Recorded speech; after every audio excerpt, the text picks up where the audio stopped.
আসসালামু আলাইকুম প্রিয় ইবিআই, আশা করি তোমরা ভালো আছো এবং সুস্থ আছো। আজকে খুব শর্ট টাইমে একটা ক্লাস আমি তোমাদের সামনে নিব, একটু সময় পেলাম। আমার মনে হয় তোমাদের হাতেও কিছু সময় আছে। এই ধরো আধা ঘন্টা 40 মিনিট সময়টা আমরা কাজে লাগানোর জন্য আজকের ক্লাসটা আমি নিয়ে নিচ্ছি, লেট যাতে না হয় এই কারণে। এই ক্লাসটা মানে নাটকের সব ক্লাস শেষ করতে আমার আর 2টা ক্লাস নেবে, আজকেরটা সহ আর 2টা ক্লাস লাগবে পুরো নাটকটা শেষ করতে। হ্যাঁ, তো তোমরা সবাই একটু খুব দ্রুত এসে পড়ো, যুক্ত হও। যাদের যাদের পসিবল ক্লাসটা করা তারা একটু প্লিজ ক্লাসটাতে চলে আসো। ঠিক আছে, এক এক করে তোমরা চলে আসো। ওয়ালাইকুম আসসালাম সবাইকে। আহ,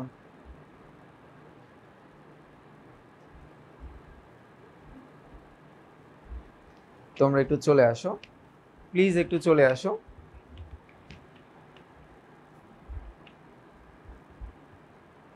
হ্যাঁ, যতটুকু সম্ভব ততটুকু আমি তোমাদের সামনে উপস্থিত হচ্ছি। আজকের ক্লাসটা মূলত বেশিক্ষণ আমি নিব না। আজকে তোমরা হয়তোবা দেখতেই পাচ্ছ যে আজকে একটা দৃশ্য, এই দৃশ্যটা একটু বড়। এই দৃশ্যটা নিয়ে আমি তোমাদের আলোচনা করব। হ্যাঁ, এই দৃশ্যটা নিয়ে আমি আলোচনা করব আজকে, এবং যত তাড়াতাড়ি সম্ভব হয় এটা শেষ করার প্রত্যয় তো আমরা সবাই নিছি আর কি। তো তোমরা একটু একটু দেখো যে আমার এই চ্যাপ্টারটা মানে শুধুমাত্র তৃতীয় দৃশ্যটা এতটুকু পড়াতে আজকে প্রায় 30 থেকে 40 মিনিট সময় লাগবে। আমি নিজেও একটু ফাঁকা টাইম পাইছি এবং তোমাদের থেকে আমি সময়টা চাইছি, তোমরা অনেকেই এগ্রি করছো এটাতে। তো আজকে শুধুমাত্র তৃতীয় দৃশ্যটা পড়বো। এই দৃশ্যের নাম আমি দিছি হচ্ছে গেম প্ল্যান। অ্যাকচুয়াল গেম প্ল্যানটা, নবাবকে হটানোর যেই প্ল্যান, এবং সেই প্ল্যানে সবাইকে মানে ডিলটা সাইনিং, আমরা বলতে পারি যে এখানে ডিল সাইনিং হবে। Deal signing moment, deal signing moment. ঠিক আছে, কেমনে, কার সাথে কার? এই যে এখন যে একটা যুদ্ধ হবে, ইংরেজরা, মূল কথা ইংরেজ যারা আছে, ইংরেজ ও বিশ্বাসঘাতক যারা আছে, বিশ্বাসঘাতক, ঘাতক যারা ছিল, হ্যাঁ বিশ্বাসঘাতক যারা ছিল, তাদের মধ্যে একটা চুক্তি হবে। তাদের মধ্যে, তাদের মধ্যে কি হবে? একটা চুক্তি হবে। ঠিক আছে, একটা চুক্তি হবে যে কে কত টাকা পাবে, কে কোন পদ পাবে। এখানে এমনও কথা আসে যে ইংরেজরা যে পলিটিক্যালি ইন্টারফেয়ার করবে না, এই ব্যাপারে অনেক ধরনের মানে কি বলে জিনিসপাতি ক্লজগুলোতে থাকে। তো এখন আমরা যখন এই দৃশ্যটা পড়বো, এই দৃশ্যটা পড়াকালীন আমাদের তো একটা স্থান লাগবে, যেই স্থানে মিটিংটা হচ্ছে। এই স্থানটা হচ্ছে মিরনের বাসা। মিরন হচ্ছে মীর জাফরের পুত্র। মিরনের, মিরনের বাসায় বা আবাসস্থলে। আর মিরন কিন্তু অন্যতম শয়তান একটা চরিত্র এই তোমার রচনায়। মিরন কিন্তু নবাবও হয়েছিল এবং মিরনের বয়স কিন্তু অনেক কম। মিরন আমাদের নবাবকে হত্যা করার জন্য মোহাম্মদী বেগকে হায়ার করে, এবং হত্যা করার পর আমাদের নবাবের যেই দেহটা, মৃতদেহটা, সেটা হাতির পিঠে উঠায়া পুরা মুর্শিদাবাদে কিন্তু ঘুরছিল। এবং এই মিরনের নির্দেশেই এই তোমার হচ্ছে কি বলে এটাকে, নবাবের পরিবারের কোনো নারী কিন্তু বেঁচে ছিল না, সবাইকে হত্যা করছিল। এই সংখ্যাটা ইতিহাস বলে 300টারও বেশি, 300 জনেরও বেশি। এবং এতই নিচ ক্যারেক্টার ছিল যে বেগম, আমাদের নবাবের যে বেগম ছিল, সেই বেগমকেও মীর জাফরও বিয়ে করতে চায়, মিরনও বিয়ে করতে চায়, এরকম নষ্ট ক্যারেক্টার ছিল। আর মিরন সব সময় নর্তকীদের নিয়ে থাকতো। মানে থাকে না যে তোমার হচ্ছে বড় লোকের ছেলের যে বদ অভ্যাসগুলা, সেই বদ অভ্যাসগুলার একটা উপযুক্ত বা একটা পারফেক্ট দৃষ্টান্ত হচ্ছে এই মিরন ক্যারেক্টারটা। এখন এই মিরনের বাসায় ইংরেজরা, তখন কিন্তু রবার্ট ক্লাইভ কর্নেল হইছে, তখন কিন্তু লর্ড হয় নাই। লর্ড কারা হয়? যারা কিছু অ্যাচিভ করছে। তখন ইংরেজ রাজারা লর্ড উপাধিটা দেয়, লর্ড কিন্তু হয়নি, তখন তার উপাধিটা ছিল কর্নেল। তিনি কর্নেল মানে সেনাবাহিনীর কর্নেল পদমর্যাদার একজন ছিল। তো রবার্ট ক্লাইভ কিন্তু আমাদের এইখানে আছে। তো এখন একটু খেয়াল করো,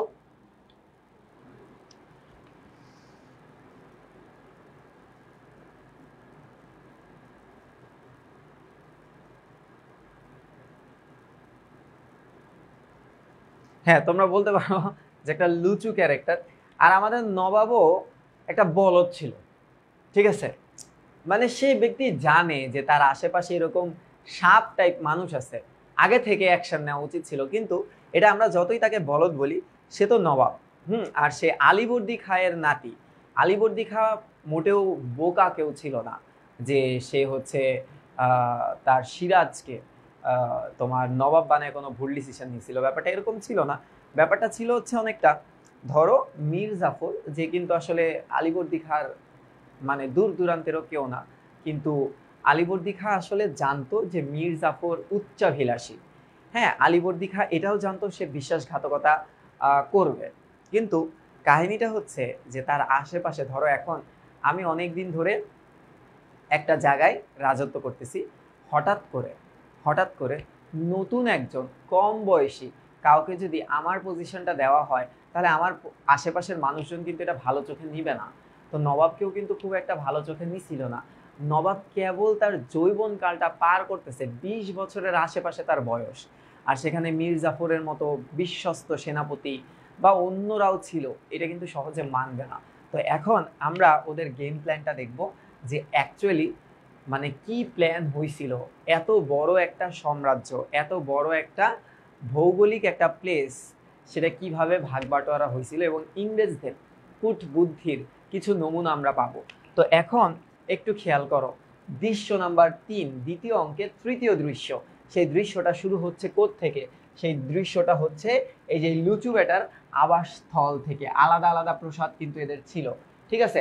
আর মিরনের পরিচয়টা কি অ্যাকচুয়ালি এই নাটকে বা ইতিহাসে? সে হচ্ছে যখন সিরাজউদ্দৌলার নবাব, সিরাজউদ্দৌলার যে প্রধান সেনাপতি সিপা সালার যাকে বলা হয়, সেনাপতিদের যেই মানে কমান্ডিং পাওয়ার, মানে কমান্ডার ইন চিফ, তার পুত্র মিরন, তার পুত্রকে মিরন। এখন দেখি যে মীর জাফরের যে জামাতা মীর কাসেম, সেও কিন্তু এক পর্যায়ে নবাব হয়, বা ইংরেজরা তাকে নবাবের আসনটা দেয়, এবং ইংরেজদের সাথে কিন্তু তার অনেক দ্বন্দ্ব বাক বিতণ্ডা হয়, এবং পরে আবার মীর জাফরকে নবাব বানায়। এগুলো আমরা আস্তে আস্তে পড়বো। তো এই মিরনের বাসায় এখন আমরা দেখতেছি, সেটা হচ্ছে 1757 সাল, মানে আমাদের পলাশির যুদ্ধ হয়ে যাবে আর কিছুদিনের মধ্যে, এমন একটা সিচুয়েশন। তারিখ হচ্ছে 9 জুন। এবার দেখো, হ্যাঁ এবার দেখো কি হইতেছে।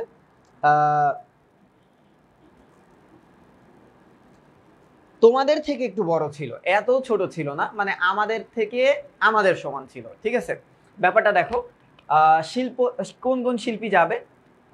নর্তকীগণ, নর্তকীরা যারা স্টিং ডিস্টিং নাচে, ঠিক আছে। ধরো এখানে বলিউড থেকে কিছু নর্তকী, আমি যদি রাজা হই তাহলে ধরো বলিউড থেকে কিছু নর্তকী আনছি, এনে ওরা নাচতেছে সাকি সাকি ডান্সে।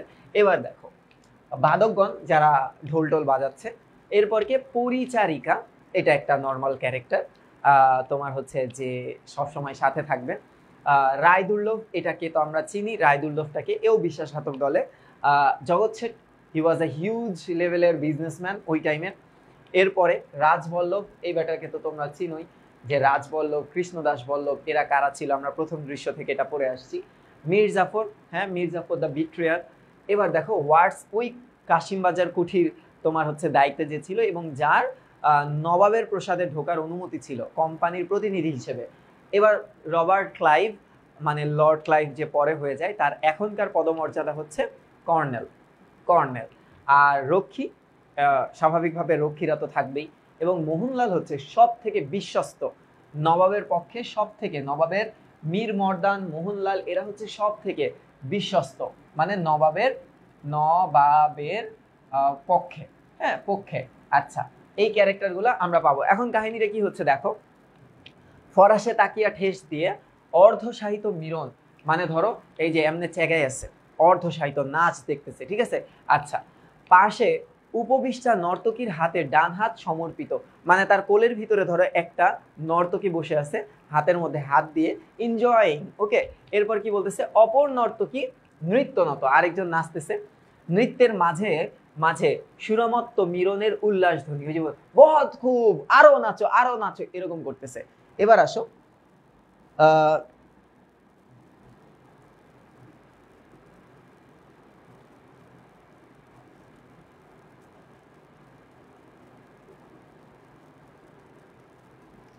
ঠিক আছে।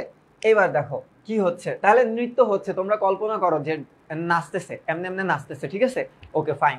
এবার দেখো মিরন, মিরন কি বলতেছে, সাবাস, বহুত খুব, আরো নাচো। আচ্ছা, তোমরা আছো বলেই তো বেঁচে থাকতে ভালো লাগে। কি পরিমাণ লুচ্চা বেটা, তুই নর্তকীদের জন্যই ওর জীবনটা উৎসর্গ করতেছে। এবার দেখো নর্তকী নাচের ফাঁকে এক টুকরো হাসি ছুড়ে দিল মিরনের দিকে, সেও হাসছে। পরিচারিকা, পরিচারিকা মানে ধরো যে দেখভাল করে ওই হাউসটাই, কামরায় এসে চিঠি দিল মিরনের হাতে, একটা চিঠি। সেটা পরে বিরক্ত হলো মিরন, তবু কারিকাকে সম্মতিসূচক ইঙ্গিত করতেই সে বেরিয়ে গেল। পাশে উপবিষ্টা নর্তকী মিরনের ইঙ্গিতে কামরার অন্যদিকে চলে গেল। সে নাচতে নাচতে এখন নর্তকীদের বলতেছে, তোমরা যাও, এখন যাও, ওকে ফাইন। অল্প পরেই ছদ্মবেশধারী এক ব্যক্তি কামরায় পৌঁছিয়ে দিয়ে পরিচারিকা চলে গেল। মানে তার যে হেল্পার টেল্পার আছে, তার যে দেখভাল করে, সে কি করলো, একটা তোমার ছদ্মবেশী মানে কি পরিচয় লুকিয়ে, তার বেশভূষ লুকিয়ে সে মিরনের সাথে দেখা করতে আসছে। এই ব্যাটাটাকে, এই ব্যাটা হচ্ছে রায়দুর্লভ। এখন রায়দুর্লভ বলতেছে, আমাকে আপনি নৃত্যগীতের সুধারসে একেবারে নিরাসক্ত বলেই ধরে নিয়েছেন। মানে মিরন তো নাচতেছে, ধরো এখন তোমার সামনে যদি নরা ফাতেহি নাচে, তোমার মনটা উৎফুল্ল হয়ে যাবে না? স্বাভাবিক। এখন হঠাৎ কইরা তোমার সামনে যদি সানি ভাই আইসা পড়ে, তোমার কেমন লাগবে? তুমি তো এনজয় করতেছিলা, এমনি এমনি ড্যান্স করতেছিলা, হঠাৎ করে সানি ভাইরে দেখা তোমার মুডটা খারাপ হয়ে যাবে না? হ্যাঁ, আচ্ছা, ওরকম একটা সিচুয়েশন হয়েছে যে নর্তকীরা চলে গেছে, মিরন রাগ করে আছে। হ্যাঁ, আচ্ছা, এমন টাইমে রায়দুর্লভ আসছে, এই বাটপার বেটাটা আসছে, এসে বলতেছে, আমাকে আপনি নৃত্যগীতের নাচ গানের সুধারসে, এই যে সুন্দর রসবোধে একেবারে নিরাসক্ত বলেই ধরে নিয়েছেন। মানে আমি কি আসলেই এতই বোরিং, হ্যাঁ, যে আপনার মুখটা এরকম ভার হয়ে গেছে? চিন্তা করো সানি ভাই এসে তোরা এটা বলতেছে, কি রে আমার দেখা তোর মন এত খারাপ হয়ে গেল কেন? আরে ভাই হবে না, এখানে আমি নরা ফাতেহির ডান্স দেখতেছি, আপনি মাঝখানে এসে ওকে ভাগাই দিচ্ছেন, তো আমার খারাপ লাগবে না? অবশ্যই লাগবে। এবার কি বলতেছে দেখো, মিরন বলতেছে, তা নয়, আপনি যখন ছদ্মবেশে হঠাৎ এখানে উপস্থিত হয়েছেন, তখনই বুঝেছি প্রয়োজন জরুরি, তাই সময় নষ্ট করতে চাইলুম না, যে তাই আসলে আমি নাচ গান বন্ধ করে দিলাম। এখন আমাকে বলুন কি হয়েছে, এবার বলো।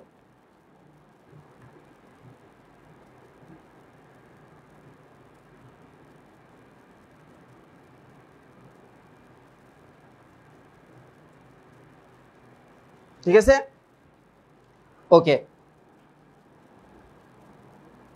এবার দেখো কি বলতেছে, রায়দুর্লভ বলতেছে, দুদণ্ড সময় নষ্ট করে একটু আমোদ প্রমোদই না হতো। আর সানি ভাই এসে বলতেছে, কি রে সাকিব, তুই ওরে পাঠাই দিলি কেন, আমিও একটু নাচতাম। হ্যাঁ, আমি বলতেছি, ভাই টাইম নষ্ট করেন না তো, কি কাহিনী বলেন, আমার মুড এমনি খারাপ।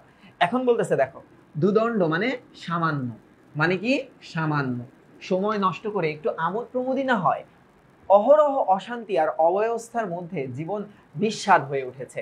কেন? কারণ প্রতি মুহূর্তে প্রতি প্রতি মুহূর্তে প্রতি মুহূর্তে এখন কি থাকা লাগে বলো তো? এখন তটস্থ থাকা লাগে, থাকা লাগে।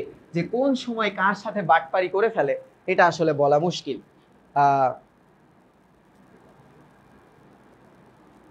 ঠিক আছে, আচ্ছা, কিন্তু একজনকে দেখিয়ে, এ নর্তকী আপনি কোথায় পেলেন? এ যেন এর আগে দেখেছি বলে মনে হচ্ছে। সে যাক, হঠাৎ আপনার এখানে বৈঠকের আয়োজন, তাও খবর পেলাম কিছুক্ষণ আগে। মানে এখন এই রায়দুর্লভ বলতেছে, ওয়াও, সো বিউটিফুল নর্তকী, কোত্থেকে পেলেন একে? আমিও তো মনে হচ্ছে একে অনেকদিন আগে থেকে চিনি। এই বেটাও লুচ্চা, ঠিক আছে। এখন সে বলতেছে, রায়দুর্লভ বলতেছে, আমি একটু আগে খবর পাইছি যে আপনাদের এখানে একটা মিটিং হবে। আমি আগে জানতাম না, বাট একটু আগে খবরটা পাইছি। এখন মিরন কি বলতেছে দেখো, মিরন বলতেছে, আমার এখানে না আমার এখানে না করে উপায় কি? কি করে মিটিং? মিটিং কেন? কারণ বাকি দিকে তো অনেক বেশি সিকিউরিটি দেওয়া। কখন নবাবের কানে চলে যায়, কখন নবাবের কানে চলে যায় এটার ভয় পাচ্ছে, চলে যায় এই ভয় পাচ্ছে, এই ভয় কি, এই ভয় পাচ্ছে। এখন দেখো, মোহনলালের গুপ্তচর জীবন অসম্ভব করে তুলেছে। মোহনলালের গুপ্তচর মানে কি? মোহনলাল একটা ডিটেকটিভ লাগাই দিছে, ডিটেকটিভ, হ্যাঁ, একটা গোয়েন্দা লাগাই দিছে মিরনের পিছে, যে মিরন কি করতেছে না করতেছে। মিরন তো ছোট, ওর বয়স 17-18, বা আরো ছোট, হ্যাঁ, নর্তকীদের নিয়ে এই বয়সেই নাইচা থাকে। তো তার জীবনটা অতিষ্ঠ করে তুলছে। আমার বাসগৃহ অনেকটা নিরাপদ, কারণ মোহনলাল জানে যে আমি নাচ গানে মশগুল থাকতেই ভালোবাসি। তার মানে মোহনলাল জানে এই পোলাটা অপদার্থ, এ সব সময় এই নর্তকী মাইয়া মুইয়া নিয়েই পইরা থাকে, এর জীবনে কোনো আসলে মানে জীবনে কোনো আর কোনো উপায়ই নাই, এছাড়া কিছু করবে না। এই কারণে মোহনলাল আসলে তার বাসায় আসবে না অ্যাটলিস্ট, কিন্তু এসে পড়ে শেষমেশ।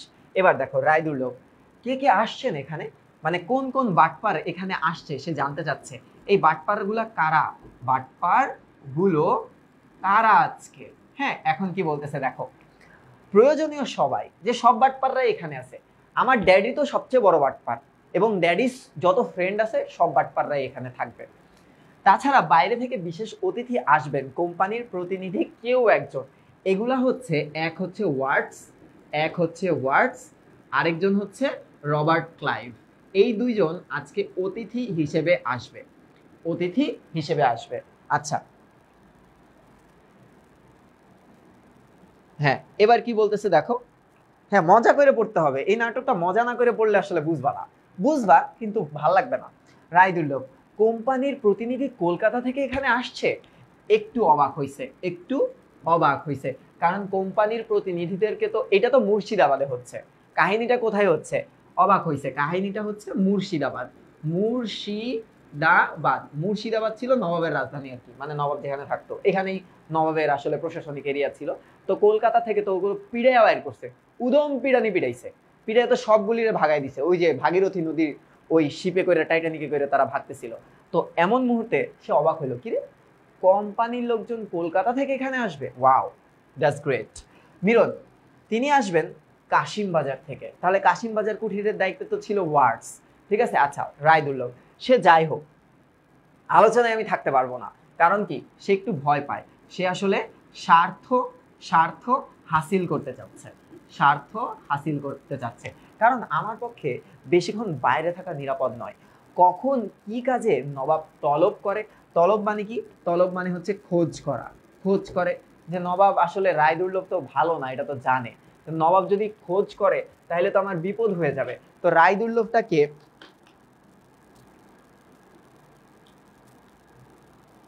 ঠিক আছে, হ্যাঁ, বাটপার ড্যাডি। এবার দেখো, তলবের সঙ্গে হাজির না পেলে তখনই সন্দেহ জমে। আপনার কাছে তাই আগে ভাগে এলাম শুধু আমার সম্বন্ধে কি ব্যবস্থা তা জানবার জন্য। এই বেটা তো বড় বাটপার, যে মেরে কো কেয়া চাহিয়ে, মেরে কো সাব চাহিয়ে, আমার সব দরকার, কি চাই, উনি হচ্ছে কমান্ডার ইন চিফ হতে চায়। Commander commander in chief commander in chief অর্থাৎ সেনা প্রধান হতে চায়। যে নবাবকে, যখন নবাবের পতন হবে তখন নবাব হবে মীর জাফর, আর সিপা সালার হবে হচ্ছে এই যে রায় দুর্লভ। এই কথাটা মানে শিওর হইতে এখানে আসছে। এবার দেখো মিরন, আপনার ব্যবস্থা তো পাকা, যে হ্যাঁ sure, you are getting that position.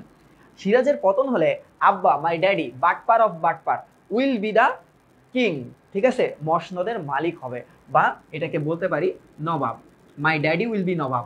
কাজেই সিপা সালারের পদ আপনার জন্য একেবারেই নিশ্চিত, অর্থাৎ মীর জাফরের বর্তমান যে পদটা, সেই পদটা পাবে হচ্ছে রায় দুর্লভ, ঠিক আছে। আচ্ছা মিরন, ঈষৎ বিস্মিত, ঈষৎ মানে হালকা অবাক, হালকা অবাক হালকা অবাক হয়ে বলতেছে, কি ব্যাপার, আপনাকে যেন কিছুটা আতঙ্কিত মনে হচ্ছে, আপনি ভয় পাচ্ছেন এই দায়িত্বটা আমাকে দিতে, হ্যাঁ, are you afraid of it. এবার কি বলতেছে রায় দুর্লভ, আতঙ্কিত নই, কিন্তু দ্বিধাগ্রস্ত হওয়াটা অস্বাভাবিক নয়, চারদিকে শুধু অবিশ্বাস আর ষড়যন্ত্র, এর ভেতর কর্তব্য স্থির করাই দায়। কর্তব্য মানে কি, যে আমি কি কাজটা করব সেই কাজটা স্থির করাই কঠিন হয়ে গেছে, চারিদিকে আসলে টেনশন আর টেনশন। হ্যাঁ, এবার কি বলতেছে পরিচারিকা, এখন পরিচারিকা বলতেছে মেহমান মেহমান আ গয়া। এবার দেখো মেহমান কি হচ্ছে দেখি, আমি সরে পড়ি, মানে সে এখন ভাগার চিন্তা করতেছে, ভাগার চিন্তা চিন্তা করছে। কেন ভাগার চিন্তা করছে, কারণ কেউ যাতে টের না পায়, কারণ কেউ কেউ যাতে টের টের না পায় যে সে আসছিল। হ্যাঁ, এও চরম লেভেলের বাটপার, অল দ্য বাটপার্স আর গেটিং টুগেদার, হ্যাঁ এনজয় হবে, নর্তকীদের ডান্স দেখবে, হ্যাঁ ডান্স সব বাটপাররা মিলে। এবার দেখো কি হইতেছে, মিরন বসেই যান না, যে আপনি একটু থেকে যান, মিটিংয়ে জয়েন করেন, মিটিংয়ে কি করেন, জয়েন করেন, জয়েন করে যান না। হ্যাঁ কিসের ভয়, মেহমানরা এসে পড়েছেন, কিছুক্ষণের মধ্যেই আমাদের বৈঠক বা মিটিং বা সভাটা শুরু হয়ে যাবে। না আমার যেন কেন অস্বস্তি লাগছে, হাঁসফাঁস লাগছে, মরে যাব আমি এখানে থাকলে, আমি পালাই। কিন্তু আমার সঙ্গে যে ওয়াদা, তার যাতে খেলাপ না হয়, সেটা যাতে আপনারা না ভাঙেন, আমি সিপাহ সালার হব। কি হবে, সে হচ্ছে সিপাহ সালার সালার হবে, এইটার নিশ্চয়তা যাতে থাকে। এবার দেখো মসনদ মানে সিংহাসন, হ্যাঁ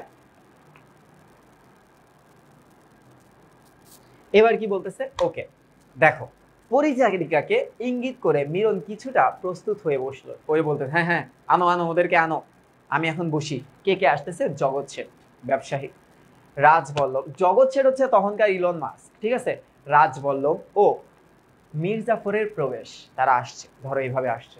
হ্যাঁ মিরন বলতেছে ও ড্যাডি, মাই বাটপার ড্যাডি ইজ কামিং। ওকে এবার কি বলতেছে দেখো, মিরন সমাদর করে বসালো, তাদেরকে আদর করে যত্নে সযত্নে বসালো, সযত্নে বসালো। দেখো এবার কি হয়েছে, এবার দেখো কি হয়েছে, মিরন একটু আগে রায়দুল্লভ এসেছিল ব্যক্তিগত কারণে, তিনি আলোচনায় থাকতে পারবেন না বললেন, কিন্তু তার দাবির কথাটা আমার কাছে খোলাখুলি জানিয়ে গেছে। যে সে কি দাবি করছিল, সে দাবি করছিল আপনকো সেনা প্রধান বানা দেও, ঠিক আছে বলছে তো, কিন্তু এটা বলতেছে, শেয়ার করতেছে। এখন জগৎ শেঠ বলতেছে আচ্ছা তাকে সেনাপতির পদ দিতে হবে, তো এই তো মানে এই ব্যাপারটা সবাই বুঝতে পারছে, সবাই আগে থেকেই জানে, আগে থেকেই আগে থেকেই কি আগে থেকেই জানে। এবার দেখো কি বলতেছে, রাজবল্লভ সবাই উচ্চাভিলাষী, সবাই খুবই লোভী, সবাই খুবই লোভী, সবাই সুযোগ খুঁজছে কিছু একটা পাওয়ার, তা না হলে রায়দুল্লভ মাসে মাসে আমার কাছ থেকে যে টাকা বেতন পাচ্ছে তাতেই তার স্বর্গ হাতে পাওয়ার কথা। রাজবল্লভের থেকে মানে কিছু কাজ করার জন্য তোমার টাকা পয়সা পায়, নবাবের থেকেও টাকা পায়, আবার রাজবল্লভেরও কিছু কাজ করে দেয়, এই কারণেও সে টাকা পায়। তো সে যেই টাকা পায় সেই টাকাই তো সে স্বর্গ পায়, মানে সে তো অনেক টাকা বেতন পায়। কথাটার অর্থ হচ্ছে সে তো অনেক, আসসালামু আলাইকুম স্যার, সে তো অনেক টাকা বেতন পায়, হ্যাঁ তারপরও সে সেনা প্রধান হবে, এই ব্যাপারটা কেমন আসলে মানাচ্ছে না। মীর জাফর এই যে দ্য ড্যাডি অফ অল বাটপার্স, হ্যাঁ কি হয়েছে, ওসব পাকা কথা থাক রাজা, আমি ওইসব কথা শুনতে আসিনি এখানে, সবাই একজোটে কাজ করতে হবে, বাটপারি করতে হবে, সকলের দাবি মানতে হবে। রায়দুর্লভ ক্ষুদ্র শক্তি ধরো, যে রায়দুর্লভ আসলে খুব একটা পাওয়ারফুল না, এটার কথাটার অর্থ কি, যে খুব খুব একটা খুব একটা পাওয়ারফুল না, পাওয়ারফুল না, তার সাহায্যে আমরা জিতবো এমনও কথা না, ওকে, কিন্তু প্রয়োজনীয় মুহূর্তে নবাবের সঙ্গে তার বিশ্বাসঘাতকতার গুরুত্ব আছে বই কি, যেটাকে বাদ দিতে পারবো না, ও তো বিশ্বাসঘাতকতা করবে। ওই যে থাকে না যে দেখো আমরা সবাই সবার থেকে উপকৃত হই, তাই না, ধরো কাজের যে গৃহ কি বলে মানে যারা কাজ করে আমাদের বাসায়, তারা যদি না থাকে আমরা কিন্তু সহজে আমাদের জীবনটা সহজ হবে না, ওদেরকে আমরা গোনায় ধরি না, কিন্তু ওরা কিন্তু ইম্পর্টেন্ট, অনেক ইম্পর্টেন্ট। তো এরকম যে হ্যাঁ রায়দুল্লভ অতটা শক্তিশালী না, কিন্তু এই বিশ্বাসঘাতকতার তো প্রয়োজন আছে আমাদের, ওকে লাগবে, কারণ ওরা তো আমাদের সাথেই বাটপার। এবার কি বলতেছে,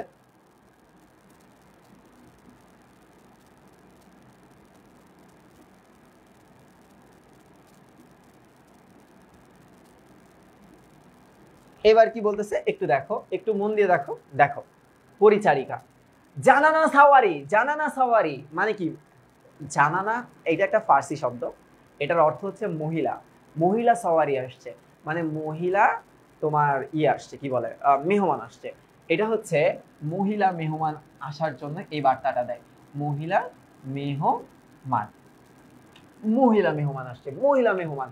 এখন একটা জিনিস চিন্তা করো, তোমাদেরকে আমি বলি, হ্যাঁ এখন মিরন তো হইল লুচ্চা, হ্যাঁ, বিশাল লেভেলের, ও পিএইচডি করছে এটাতে। আর ওর যে বাপ, তার নাম মীর জাফর, ও আবার বাটপাড়িতে পিএইচডির উপরে ডিগ্রি নিয়ে ফেলছে, হ্যাঁ, নেপচুন বিশ্ববিদ্যালয় থেকে। এখন বাপ রুমে আছে, বাপের বন্ধুরাও রুমে আছে। এখন পোলাটার বয়স হইল 15 কি 16। এই 15-16 বছর বয়সে এই হাতে একটা নর্তকী থাকে, এই হাতে একটা নর্তকী থাকে, আর এ থাকে এমনে চেগাইয়া। ঠিক আছে, তো এখন চিন্তা করো, চিন্তা করো, মেয়ে আসছে 2টা বাসায়, হুম, তোমার বাসায় 2টা মেয়ে আসছে, একদম সুসজ্জিত হয়ে 2টা মেয়ে আসছে।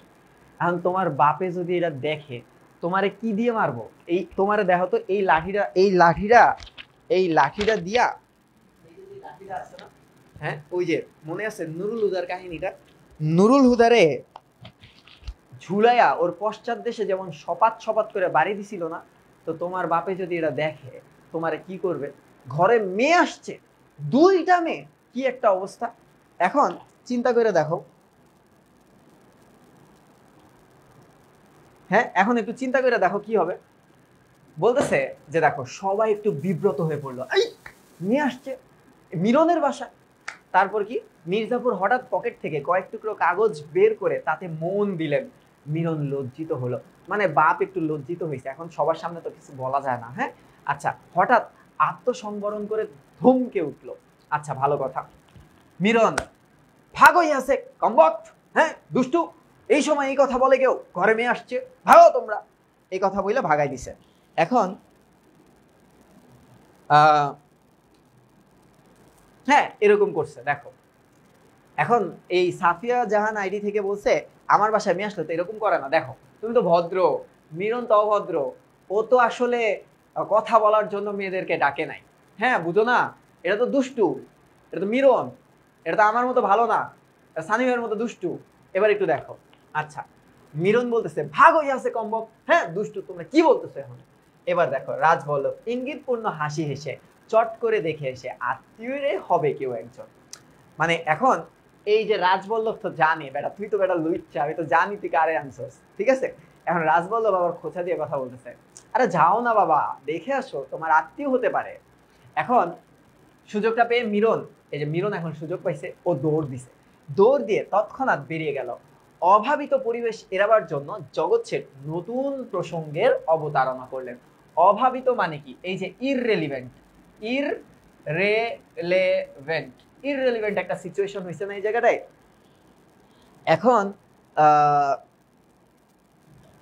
হ্যাঁ, আচ্ছা এই সিচুয়েশনটা এড়ানোর জন্য কি হয়েছে, মিরন দৌড়ায় গেছে, আরে আমার বান্ধবীরা আসছে, যাই একটু দেখা করে আসি, ঠিক আছে, ও তো মনে মনে খুশি। এখন জগৎ শেঠ বলতেছে, আজকের আলোচনায় অমিতাভ অনুপস্থিত, হ্যাঁ, হি ইজ আ গ্রেট বাটপার, he is not present today, হ্যাঁ ওয়াই?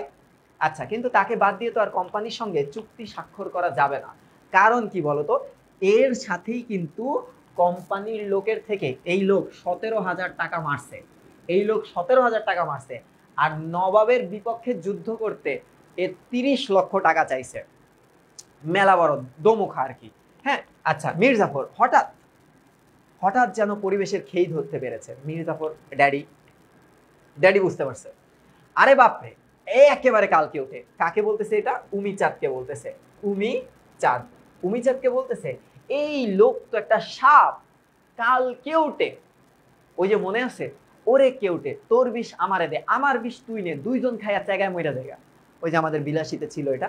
আচ্ছা, ওরে, ও তো উমিচাঁদ, ও তো কালকে উঠে, তার দাবি তো সকলের আগে, তা না হলে দ্বন্দ্ব না পেরোতেই, মানে দ্বন্দ্ব মানে সময় না পেরোতেই সমস্ত খাবার পৌঁছে যাবে নবাবের দরবারে। কথাটার অর্থ কি, যে ওকে যদি আমরা সাপোর্ট না দেই, এখন তো নবাবের সাপোর্ট দিবে, ওকে তো আগে দিতে হবে।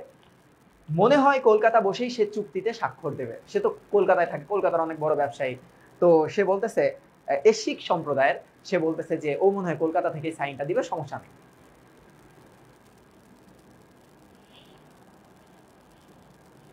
ঠিক আছে, এইবার দেখো, এইবার হ্যাঁ, দুজন মহিলা সহ উল্লসিত মিরন কামরায় ঢুকলো।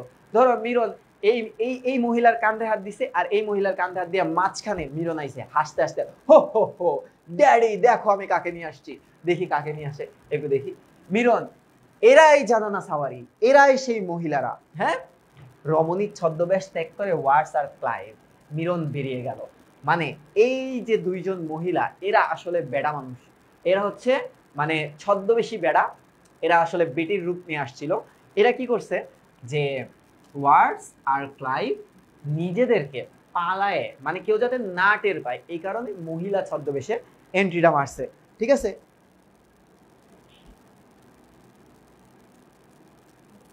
আচ্ছা ভালো কথা।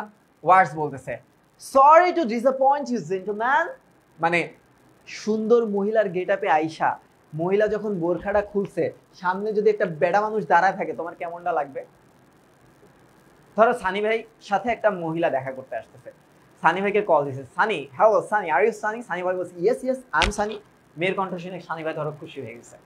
এখন বলছে আমি তো বলিউড থেকে একমাত্র আপনার জন্য দেখা করতে আসছি, আপনার আইসিডি ক্লাস দেখে আমি তো কারণ জোহরের মুভিতে সুযোগ পাইছি। সানি ভাই তো অনেক খুশি, হ্যাঁ সানি ভাই সেই খুশি, ওকে ওকে আসুন আসুন আমি এফটির অফিসেই বসি। এখন আসছে আয়শা বোরখা টোরখা পরে আসছে, সানি ভাইরে বলতেছে আমি বোরখা পরে আসছি কারণ আমি তো বলিউডের অনেক বড় একটা সুপারস্টার, কেউ যদি আমাকে চিনে ফেলে, সাকিব যদি আমাকে চিনে ফেলে তাহলে তো আমাকে সেলফির জন্য পাগল করে ফেলবে। তো এখন সে যখনই বোরখাটা খুলছে দেখে যে ওইটার ভিতরে একটা নামাজউদ্দিন সিদ্দিক আসছে। তখন সানি ভাই তো এর জন্য আমি তোকে টাইম দিলাম, এরকম একটা সিচুয়েশন হয়েছে। তো এই সিচুয়েশনটা বুঝতে পেরে ওয়ার্ডস এবং ক্লাইভ বলতেছে সরি টু ডিসঅ্যাপয়েন্ট ইউ, আপনাদের সবার মন আমি খারাপ করে ফেললাম কারণ আমরা তো বেটা মানুষ। এবার বুঝতে পারছো তো জিনিসটা?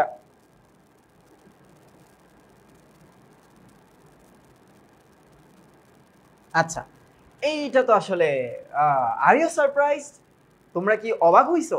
এখন ওয়ার্ডস বলতেছে ইনি হচ্ছে রবার্ট ক্লাইভ, ইনি রবার্ট ক্লাইভ। এখন মীর জাফর বলতেছে সসম্ভ্রমে উঠে দাঁড়িয়ে, সসম্ভ্রমে মানে কি একদম তটস্থ হয়ে উঠে দাঁড়িয়ে, ইনি কর্নেল ক্লাইভ, এতদিন নাম শুনছি আজকে তাকে সামনাসামনি দেখলাম। ঠিক আছে, এখন দেখো কি বলতেছে।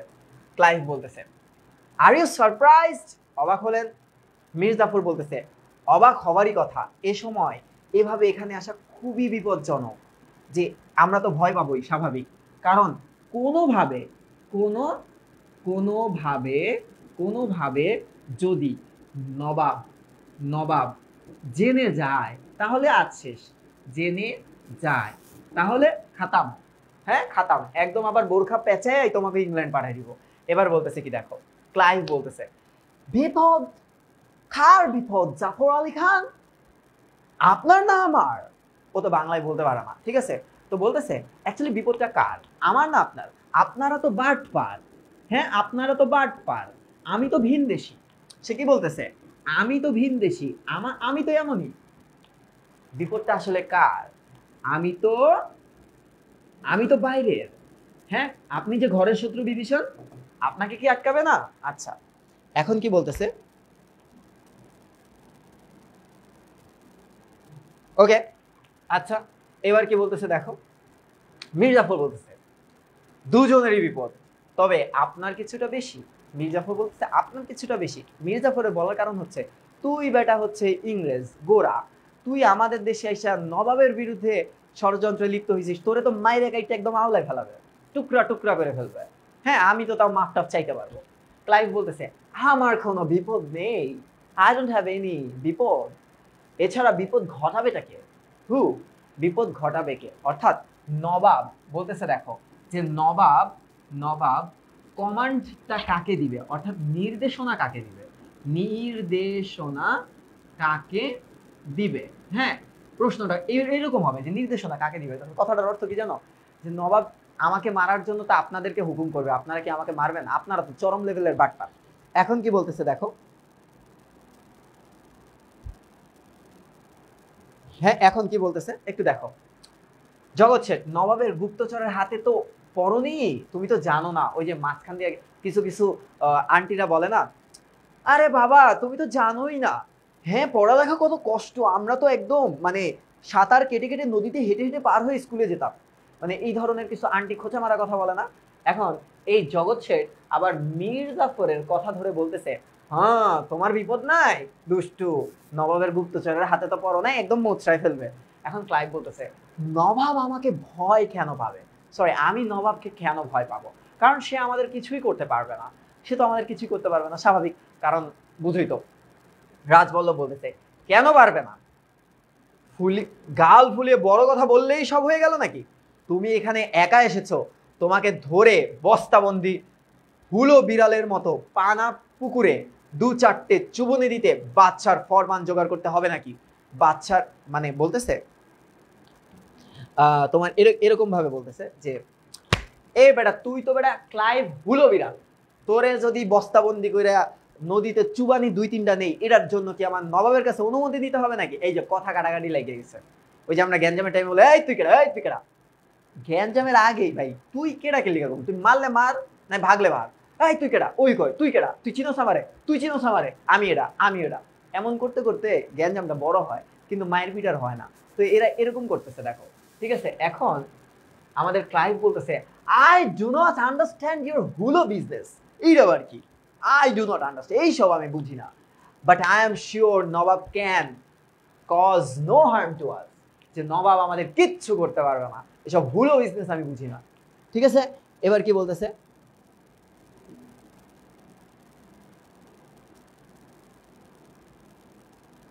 আরে এই অ্যাক্টিং পাড়ার আন্টিরা আমার থেকে অ্যাক্টিং শিখছে, বুঝছো? এই আন্টিদের এখন আমি পাত্তা দিই না, আগে বহুত পাত্তা দিতাম, এই পাত্তা দিয়ে দেখছি আমারই সমস্যা।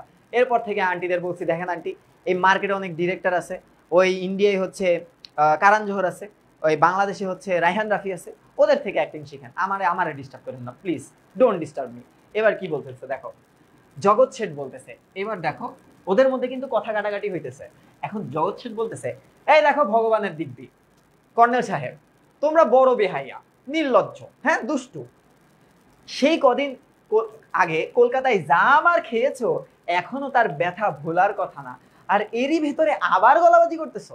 মানে সব দুইজন দুইজনের খোঁজাইতেছে, কি মাইডটা যে খাইছো, আবার গলাবাজি করতেছো, লজ্জা নাই? ক্লাইভ বলতেছে দেখো শেঠজি, এক আধবার অমন হয়েই থাকে, ও অ্যাকসেন্ট চেঞ্জ করতে হবে, দেখো শেঠজি এক আধবার অমন হয়েই থাকে। তাছাড়া রবার্ট ক্লাইভের সঙ্গে এখনো তো তোমরা যুদ্ধ করোনি, যখন হবে তখন তোমরাই তার ফল দেখতে পাবে। মানে বলতেছে আমার সাথে তো যুদ্ধ করো নাই, আমি তো কর্নেল ক্লাইভ, তোমরা যুদ্ধ করছো এই ওয়ার্ডস এই চুনোপুটিদের সাথে, এদেরকে তো টোকা দিলে, এদের তো সাকিব ভাই একটা লাথি মারলে উইরা যায়, আর আমি তো লর্ড কর্নেল। ঠিক আছে, এখন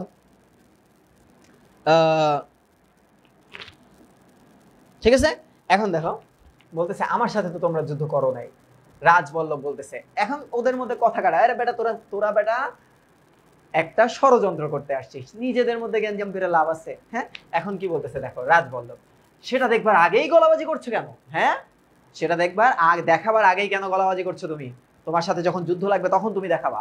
এবার ক্লাইভ বলতেছে এই জন্য যে নবাবের কোনো ক্ষমতা নেই, এই জন্য যে নবাবের কোনো ক্ষমতা নেই, তোমাদের মতো আশেপাশে দুষ্টু বদমাস যদি থাকে নবাব তো এরকম হবেই। দেখো যার প্রধান সেনাপতি বিশ্বাসঘাতক, বলতেছে এটা মীর জাফরকে, হ্যাঁ ড্যাডি ইউ আর বিশ্বাসঘাতক। তারপর কি বলতেছে, যার খাজানচি, এটার কথাটার অর্থ হচ্ছে কোষাধ্যক্ষ, মানে রায় দুর্লভকে বলতেছে। ঠিক আছে, রায় দুর্লভকে বলতেছে খাজানচি, দেওয়ান, আমির, ওমরা সবাই প্রতারক, বিট্রেয়াল।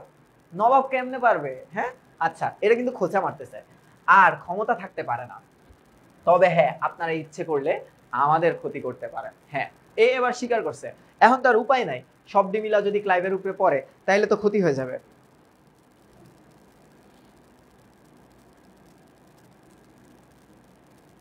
তাই না? হ্যাঁ সাবাস। এই যে আমি তো 1900, আরে তোমরা কি জানো, তোমরা তো আসলে তোমাদের সাথে তো অনেকদিন ক্লাস নেই না, আমি মুঘল আমলের, কোন মুঘল আমলের জানো? এই যে তোমার বাদশা আকবরের নাম শুনছো না, ও আমার ভাইস্তা লাগে, ওরা জিজ্ঞেস করো সাকিব কেউ বলবে সাকিব আমার চাচ্চু হয়, কারণ ওর বাবা যে হুমায়ুন, ওইটা আমার বন্ধু ছিল, বাল্য বন্ধু। এই হুমায়ুনের যে কত চড় থাপ্পড় মারছি না, আর হুমায়ুনের যে বাবা ছিল না বাবর, ও তো আমার চাচ্চু, বাবর চাচ্চু বলে ডাকি, বাবর আঙ্কেল।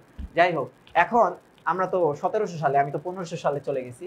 এবার একটু দেখো, এবার কাহিনীটা দেখো, রাজবল্লভ কি বলতেছে, হ্যাঁ আমরা আপনার ক্ষতি করতে পারি, আমরা আপনার আপনার দেখো আমি মজা করে পড়াইতেছি, কারণটা এটা তো অনেক বড় আসলে, তোমাদের এই টাইমটা তোমরা অনেক টেনশনে আসো, হ্যাঁ আমি উসিলা হয়ে আসছি তোমাদের সামনে, ধরো যে একটু ফান হবে কিছুক্ষণ, মজার সাথে পুরোটা পড়া হয়ে যাবে, এছাড়া কিছু না। হ্যাঁ, আচ্ছা আপনার ক্ষতি আমরা কিভাবে করব?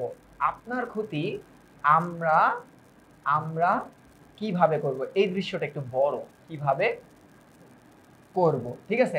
এখন বলতেছে why not, আপনারা সব পারেন, আজ নবাবকে ডোবাচ্ছেন, কাল আমাদের পথে বসাবেন। হ্যাঁ, তা নাকি বিশ্বাস করা যায় আপনাকে?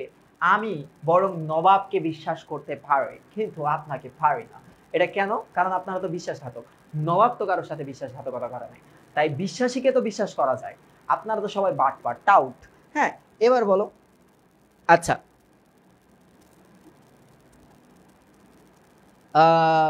এবার এবার এবার দেখো কাহিনীটা কি হয়েছে। মীর জাফর বলতেছে, হ্যাঁ এই সব কথার জন্য কি আজ আমরা এখানে হাজির হয়েছি? ও একটু হিরিক নিছে, এখন একটু হিরিক নিছে। Clive, sorry mister Jafar Ali Khan, হ্যাঁ একটা জরুরি কথা আগেই সেরে নেওয়া যাক। উমিচাঁদ এই যুগের সেরা বিশ্বাসঘাতক। মানে উমিচাঁদ সবাই বুঝে গেছে যে Umichand actually daddies of all বাটপার্স অ্যান্ড বাটপার্স। এর থেকে বড় বাটপার আর হয় না, সবাই বুঝে গেছে এটা। কিভাবে? আমাদের প্ল্যানের কথা সে নবাবকে জানিয়ে দিয়েছে। কলকাতা অ্যাটাক করার সময় তার যা ক্ষতি হয়েছিল নবাব তা কম্পেনসেট করতে চেয়েছে, মানে ক্ষতিপূরণ দিতে চাইছে। ক্ষতিপূরণ দিতে চাইছে। কথাটার অর্থ হচ্ছে এরকম যে নবাবকে যে বলছে যে ব্রিটিশরা আসলে কি কি করছে, ব্রিটিশরা আমার অনেক ক্ষয়ক্ষতি করছে, আমি আপনার পক্ষে এবং ব্রিটিশদের সব কিছু আমি জানি, আমি আপনাকে সাপোর্ট করব, আপনি প্লিজ আমার ক্ষতিপূরণটা দিয়ে দেন। তো নবাব তো ছিল বোকাশোকা, হ্যাঁ হ্যাঁ আমার ছোট ভাই, তো ও আসলে ফাঁদে পড়ে গেছে। তো এইটা আবার বুঝে গেছে যে উমিচাঁদই অ্যাকচুয়াল বাটপার। এখন মূল বাটপারিটা সিরাজের সাথে তো হচ্ছে, উমিচাঁদের সাথে ডাবল গেম খেলা হবে। উমিচাঁদ তো একদম আওলায় থাকবে যে ওর সাথে কি হবে একটু পরে।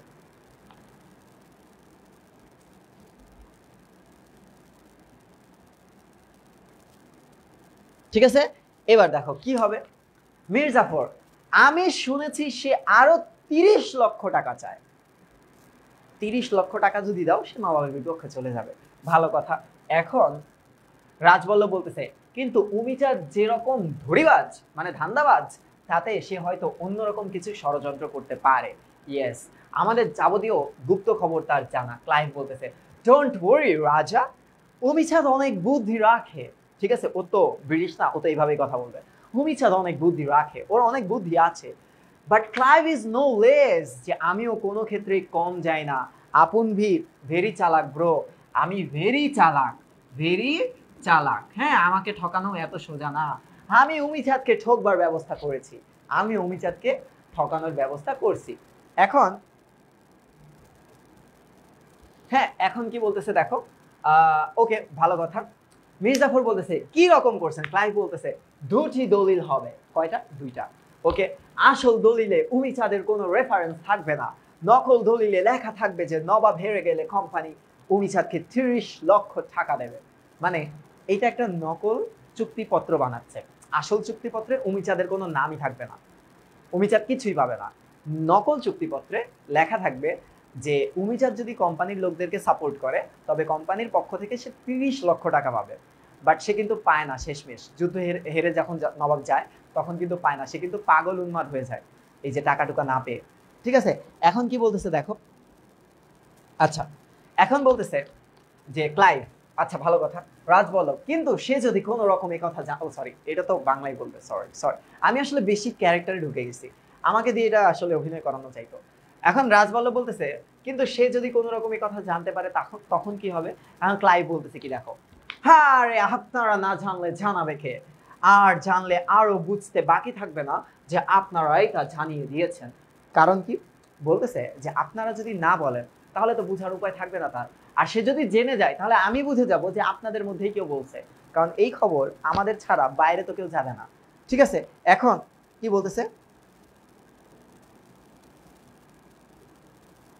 ওকে, হারে এইসব ব্রিটিশ ল্যাঙ্গুয়েজ আমি অনেক ছোটবেলা থেকে কথা বলে আসি। ঠিক আছে, তোমার ধারণার বাহিরে এই রবার্ট ক্লাইভরে আমি যে কত চড় থাপ্পড় মেরেছি, আমার হাতেই তো মৃত্যুবরণ করেছে।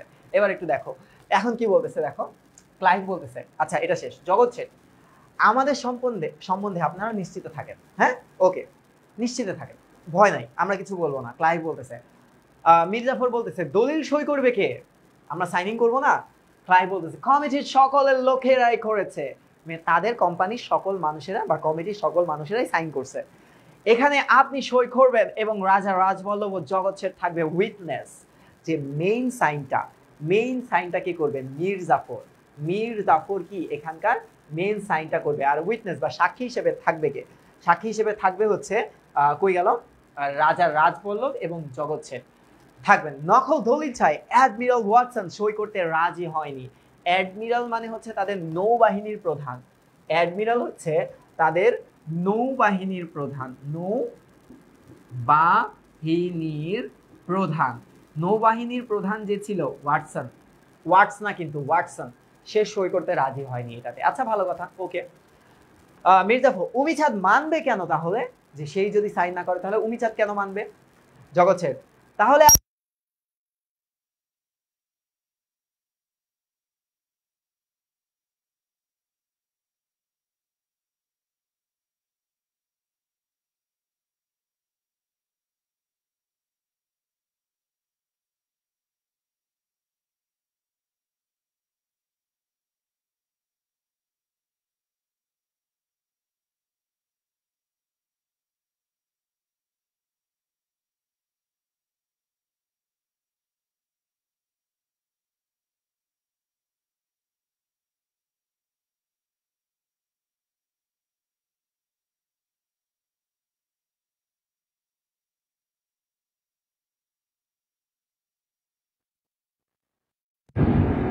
হ্যালো হ্যালো হ্যালো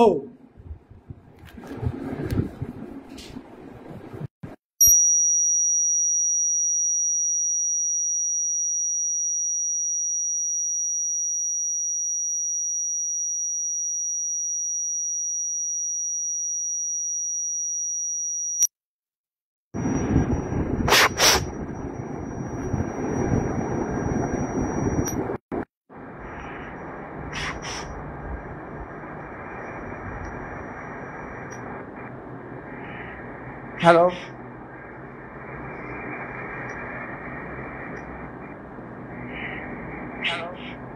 এখন কি ঠিক আছে?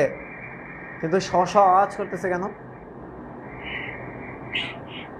এখন কি ঠিক আছে? কিন্তু শ আওয়াজ করতেছে কেন? এখন কি ঠিক আছে?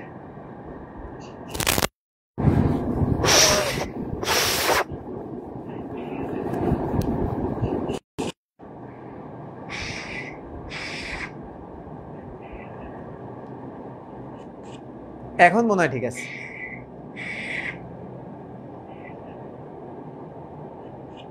এখন মনে হয় ঠিক আছে। হ্যাঁ ডান।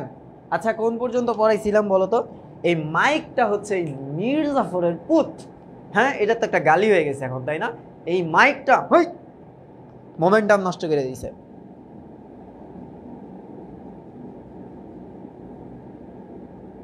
আচ্ছা আমি মাইক চেঞ্জ করতেছি, ওয়েট মাইক চেঞ্জ করতেছি।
ওকে ওই ও এটা তো নষ্ট না। এটা কি কোনো কথা? হ্যাঁ ओके এবার দেখো তো अब देखो देख कर बताओ सब ठीक है हैं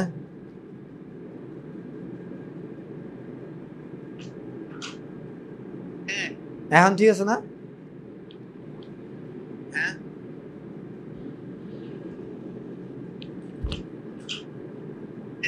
এখন ঠিক আছে না? ওকে সাজেশন দিচ্ছি সুমন, সাজেশন দিচ্ছি। হ্যাঁ এই মাইক বিকে মির্জাফরের পুত্র মিরন দুষ্টু। আচ্ছা যাই হোক, মোমেন্টামটা নষ্ট করে দিছে। আমাকে একটু বলো তো যে কোন পর্যন্ত পড়ছিলাম? উমিচাঁদ মানবে কেন তাহলে? আচ্ছা ঠিক আছে, এখন দেখো সে কি বলতেছে। দেখো উমিচাঁদ কেন মানবে তাহলে যে নকল সাইন তোমরা করতেছো? এখন ক্লাইভ বলতেছে সে ব্যবস্থা হয়েছে, ওয়াটসনের সই জাল করে দিয়েছে লুসিংটন। এই লোক, এই আরেক দুষ্টু, বড় দুষ্টু বজ্জাত, এ কি করছে? ওয়াটসনের জাল সই করে দিছে। তখন থেকে কিন্তু হয়। তোমরা কিন্তু এখনো তোমার বাবা মা সাইন নকল করে ওই মার্কশিট জমা দাও। আমি জানি তো, আমি জানি, আমিও তো ছাত্র ছিলাম। এখন মানে আমি কিন্তু করি নাই, এটা আমাকে সানি ভাই বলছে আর কি।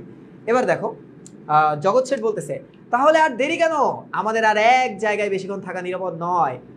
ক্লাইভ বলতেছে অফকোর্স, ওয়াই নট, দলিল দুটোই আছে, শুধু সই হয়ে গেলেই কাজ মিটে যাবে। দলিলের কপি মির্জাফরের দিকে এগিয়ে দিল। মির্জাফর একটু পড়ে দেখবো না? মির্জাফর বলতেছে আমি কি একটু পড়ে দেখবো না? ক্লাইভ বলতেছে ড্রাফট তো আগেই পড়েছেন। আচ্ছা ভালো কথা, যেহেতু পড়ছে। এবার দেখো রাজবল্লভ কি বলতেছে। রাজবল্লভ বলতেছে যে তাহলেও একবার পড়ে দেখা দরকার। Clive if you want go ahead, পড়ে দেখুন উমিচাঁদের মতো আপনাদেরও ঠকানো হয়েছে কিনা। এই বেটা খালি খোঁচাই মারতেছে, মিনিটে মিনিটে খোঁচা মারতেছে। দলিলটা রাজবল্লভের দিকে এগিয়ে নিন রাজা, আপনি পড়ুন। এখন রাজবল্লভ পড়তে পড়তে যুদ্ধে সিরাজ পতন হলে কোম্পানি পাবে 1 কোটি টাকা। মানে এখানে সকল দেনা পাও আনা সম্পর্কে বলা আছে, এই দলিলের সম্পর্কে বলা হয়েছে। ঠিক আছে, দেনা পাওনা সম্পর্কে বলা হয়েছে। এবার দেখো মির্জাফর এগুলো দেখে আর লাভ কি? এগুলো তো আমরা জানি আমরা কি পাবো। তাহলে এখানে দেখো কে কত টাকা পাবে। কোম্পানি 1 কোটি টাকা পাবে, মানে ইস্ট ইন্ডিয়া কোম্পানি। কলকাতার বাসিন্দারা যে যুদ্ধ হবে ক্ষতিপূরণ বাবদ 70 লাখ টাকা পাবে। আর Clive, the lord Clive, colonel Clive will get 10 lakh টাকা। ঠিক আছে, আচ্ছা অ্যাডমিরাল ওয়াটসন পাবে, হ্যান ত্যান এগুলো লেখা আছে। মির্জাফর এগুলো দেখে আল্লাহ কি? রাজবল্লভ এখন আর কিছু লাভ নেই, কিন্তু ভাবছি নবাবের তহবিল দুবার করে লুট করলেও 3 কোটি টাকা পাওয়া যাবে কিনা। কারণ এই টাকাগুলো কোত্থেকে পাবা? এই টাকাগুলো তো নবাবের তহবিল থেকে নিতে হবে। তো নবাবের তহবিলে কি 3 কোটি টাকা আছে? আরে বেটা তুমি আমার কাছে আসতা, আমি 5 কোটি টাকা দিতাম। 5 কোটি টাকা দিয়ে ইস্ট ইন্ডিয়া কোম্পানি কিনে নিতাম। আজকে আমি ব্রিটিশ ওই যে বাকিংহাম প্যালেসের রাজা হইতাম আমি। এগুলো আসলে ভুল ডিসিশন। ঠিক আছে, আলিবর্দি খা আসলে আমার সাথে একটু কথা বলতো, ফোন দিত আমাকে, তাহলে আমি বুঝিয়ে বলতে পারতাম। এবার দেখো মির্জাফর বলতেছে এগুলো দেখে আর কি লাভ? রাজবল্লভ ও এটা তো হয়েছে। আচ্ছা রাজবল্লভ বলতেছে এই দলিল অনুসারে সিপা সালার শুধু মসনদে বসবেন, কিন্তু রাজ্য চালাবে কোম্পানি। এইবার কিন্তু ধরে ফেলছে, খেলাটা কিন্তু ধরে ফেলছে। যে দেখো ওরা কিন্তু ইস্ট ইন্ডিয়া কোম্পানিকে পুরা শাসনভার দিতে চায় নাই। হ্যাঁ, ওরা নবাব হইতে চাইছে, নবাবের পতন চাইছে। কিন্তু এখন সবার আগে এই ব্যাপারটা লক্ষ্য করে রাজবল্লভ। ক্লাইভ বলতেছে বিরক্ত হয়, এই you are thinking like a fool, আমরা কেন রাজ্য চালাবো? হ্যাঁ, এইভাবে ঝাড়ি মেরে বলছে আমরা শুধু ব্যবসা বাণিজ্য করার প্রিভিলেজটুকু সিকিউর করে নিচ্ছি, তা আমাদের করতেই হবে। জগৎ শেঠ বলতেছে আপনারা স্বার্থ রক্ষা করুন, কিন্তু দেশের শাসন ক্ষমতায় আপনারা হাত দেবেন, এ তো ভালো কথা নয়। ক্লাইভ রীতিমতো ক্ষুব্ধ, রেগে গেছে। Then what you are going to do about it? যে এটা সম্পর্কে আপনারা আর কি করতে চান? হ্যাঁ, দলিল দুটো তাহলে ফিরিয়ে নিয়ে যাই, আপনাদের শর্তাবলী জানিয়ে দেবেন, সেইভাবে আরেকটা খসড়া তৈরি করে নিয়ে আসবো। এইভাবে ঝাড়ি মারতেছে। ঠিক আছে, এভাবে কি মারতেছে? এভাবে ঝাড়ি মারতেছে। আচ্ছা এবার দেখো মির্জাফর, না সে কি কথা, এমনিতেই বাজারে নানা রকম গুজব ছড়িয়ে পড়েছে। কোন দিন সিরাজউদ্দৌলা সবাইকে গারদে পুরে দেবে তার ঠিক নাই। দিন আমি দলিল সই করে দেই, শুভ কাজে অযথা বিলম্ব করা বুদ্ধিমানের কাজ নয়। রাজবল্লভের হাত থেকে দলিল সই করতে নিল, কিন্তু একটু ইতস্তত বোধ করতেছে, মানে এবার তাদের একটু বিবেকে লাগছে। হ্যাঁ, যত বড়ই দোষী হোক না কেন তারও তো বিবেক আছে একটা, খারাপ হইলেও। মির্জাফর বুকের ভেতর চিনচিন করছে। হ্যাঁ, বাইরে থেকে কোথাও একটা মরা কান্না শুনতে পাচ্ছেন শেঠজি? মানে তার ধারণা সে দেশকে বিক্রি করে দিচ্ছে। আমি যে শুনলাম। ক্লাইভ উচ্চ হাসি এসে হা হা হা হা, বিদ্রোহী সেনাপতি, অথচ সো কাওয়ার্ড। হ্যাঁ, এবার কি বলতেছে রাজবল্লভ? নানা প্রকার দুশ্চিন্তায় আপনার শরীর মন দুর্বল হয়ে পড়েছে। ও কিছু না, সাইন করে দিন। মির্জাফর হ্যাঁ, হয়তো আমি দুর্বল হয়ে পড়েছি। ক্লাইভ ওহ হোয়াট ননসেন্স, আমি জানতাম খাওয়ারদের উপর কোনো কাজেই ভরসা করা যায় না, তাই বিপদের ঝুঁকি নিয়ে দলিল সই করাতে এসেছি। একা ওয়ার্ডসকে পাঠিয়ে নিশ্চিন্তে থাকতে পারিনি, এখন দেখছি আমার অনুমান অক্ষরে অক্ষরে সত্য। আরে বাংলা আপনারই থাকবে, রাজা আপনিই হয়ে থাকবেন, আমি রাজা হয়ে কি করব? বা আমরা চাই টাকা পয়সা চাই আপনকো, আপনাদের কোনো ভয় নেই। You are sacrificing the nawab not the country. বলতেছে আপনারা তো নবাবকে স্যাক্রিফাইস করতেছেন, কান্ট্রিকে তো স্যাক্রিফাইস করতেছেন না। দেশের জন্য দেশের নবাবকে আপনারা সরিয়ে দিচ্ছেন কারণ সে অত্যাচারী, সে থাকলে দেশের কল্যাণ হবে না। বুঝা গেছে তো? সে থাকলে দেশের কল্যাণ হবে না। মির্জাফর হ্যাঁ, আপনি ঠিক বলেছেন, আমরা নবাবকে সরিয়ে দিচ্ছি, সে আমাদের সম্মান দেয় না। দলিলে সই করুন, নেপথ্যে করুণ সঙ্গীত চলতে থাকবে। নেপথ্যে মানে কি? পাশ থেকে করুণ সাউন্ড চলতে থাকবে, আ এরকম, ঠিক আছে? এরকম একটা সঙ্গীত চলতে থাকবে, বা আকাশে ধুম টানা না না না না বা বজ্রপাত হইতে থাকবে, এরকম একটা অ্যাক্টিং চলবে। জগৎ শেঠ এবং রাজবল্লভ সই করলো। তো জগৎ শেঠ এবং রাজবল্লভ কি ছিল? উইটনেস ছিল, ঠিক আছে? উইটনেস ছিল। আচ্ছা, এবার দেখো ক্লাইভ বলতেছে দ্যাটস অল রাইট, আমরা এখন এমন কিছু করলাম যা ইতিহাস হবে। You have done a great thing. Clive মানে আমাদেরকে বাসটা দিয়া এখন মজা লইতেছে। ক্লাইভ আমি যদি থাকতাম ওই টাইমে, ক্লাইভের পশ্চাতে ওই যে রেইনকোটের ডায়লগটা মারতাম, ওর পাশার উপরে সপাত পাশাটারে আংটার উপরে ঝুলাইয়া উল্টা কইরা এটা দিয়ে সপাত তেল মারতাম, এটা তেল মাইরা সপাত করে বাড়ি দিতাম। এবার কি বলতেছে দেখো। তারপর সবাই বেরিয়ে গেল, অন্য দিক দিয়ে মিরনের প্রবেশ। হা হা হা, দ্য লুচু বয় ইজ কামিং। দেখো মিরন এখন আসবে। মিরন এখন আসলো, হাততালি দিয়ে পরিচারিকার প্রবেশ। আগামীকাল যুদ্ধ, জানিস আগামী পরশু কি হবে? আগামী পরশু আমি শাহজাদা মিরন দা বলদ দ্য গ্রেট হব। তারপর একদিন বাংলার নবাব। দ্রুত জনৈক রক্ষীর প্রবেশ। একজন রক্ষী দ্রুত ঢুকছেন, তার মানে কেউ এসে পড়ছে। এখন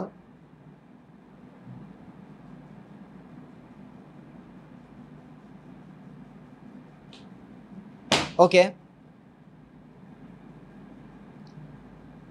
আরে বেটা আমি যদি গান গাই, ঠিক আছে, আমি আসলে ওয়েট করতেছি কখন দুয়া লিপা আমাকে কল দিবে। এই যে আমি নতুন ফোনটা কিনছি এই কারণে, এই ফোনটা আমি কিনছি যাতে দুয়া লিপা আমাকে এই ফোনে কল দেয়।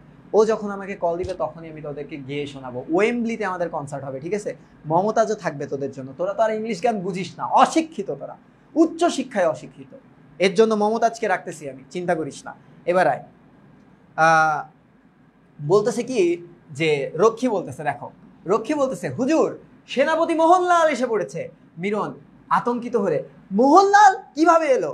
এবার দেখো মোহনলাল আসছে, মানে সিরাজের বিশ্বস্ত সেনাপতি মোহনলাল বলতেছে শুনলাম আজ এখানে ভারী জলসা হচ্ছে, বহু গণ্যমান্য লোক উপস্থিত আছেন, তাই খোঁজ নিতে এলাম। মিরন বলতেছে সেনাপতি মোহনলাল, আপনার দুঃসাহসের সীমা নেই, আমার প্রসাদে কার অনুমতিতে আপনি প্রবেশ করেছেন? মোহনলাল বলতেছে প্রয়োজন মতো যে কোনো জায়গায় যাবার অনুমতি আমার আছে, আপনি যদি বাথরুমেও বসে থাকেন আমি সেখানেও ঢুকে যেতে পারি কোনো অনুমতি ছাড়া। সত্য বলুন এখানে গুপ্ত ষড়যন্ত্র হচ্ছিল কিনা? এটা হচ্ছে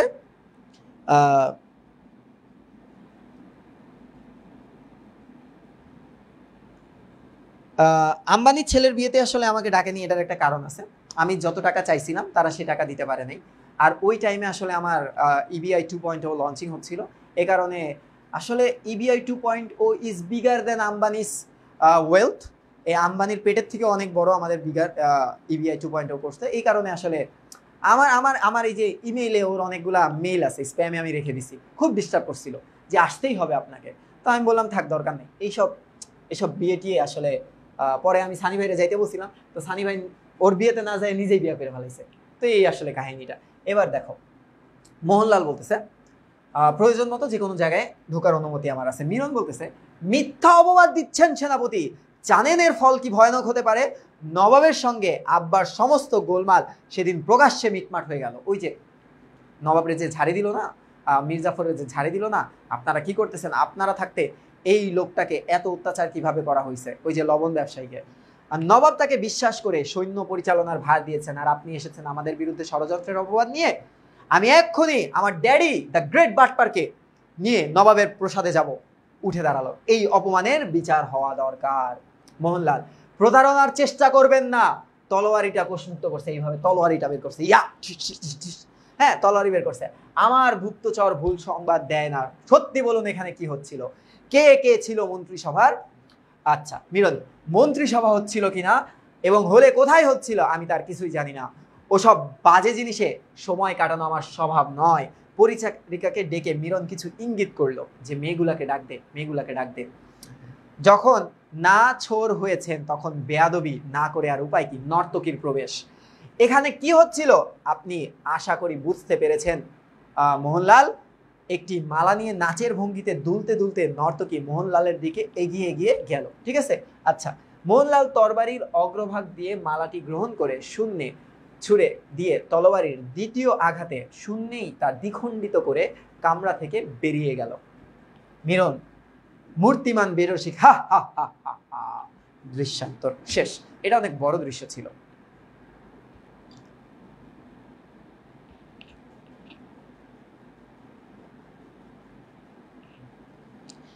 আজ শেষ, হ্যাঁ খাতাম। বলো তো কেমন বুঝলা আজকে পড়াটা, আজকের পড়াটা কেমন বুঝলা একটু আমাকে জানাও তো।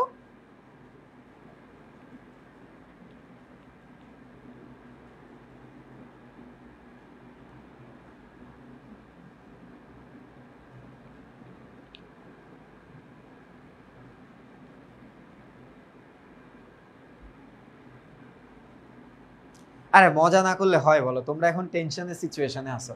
এই টাইমে যদি আইসা আমি তোমাদের হচ্ছে এই জিনিসগুলো পড়াই, এটা আসলে কেমন না। যদি আমার আগে পড়ানো উচিত ছিল, ব্যর্থতার দায়টা তো আমি নিতেছি। তো এখন যদি তোমাদেরকে অ্যাজ ইউজুয়াল টিচারের মতো আইসা গোমরা হইয়া এই পড়ো, এই মিরন বলছে এটা, ওই ওই ওই এরকম করতে থাকি, তাহলে তোমাদের ভাল লাগবে? তোমাদের তো ভাল লাগবে না। তো এই কারণে একটু ফান করা লাগে। আর এই আমার আসলে সময় ছিল আধা ঘন্টা, বাট আমি 1 ঘন্টা 4 মিনিট করে ফেলছি। আমার একটা কাজ আছে, আমি আর 2টা ক্লাসের মধ্যে তোমাদের ঠিক করে বাকি 2টা ক্লাস দিয়েই শেষ করে দিব, আর 2টা অঙ্ক বাকি আছে। তো তোমরা ভালো থাকো, সুস্থ থাকো, দেখা হচ্ছে আগামী, আমি জানাই দিব, সময় পাইলে আমি জানাই দিব। আসসালামু আলাইকুম।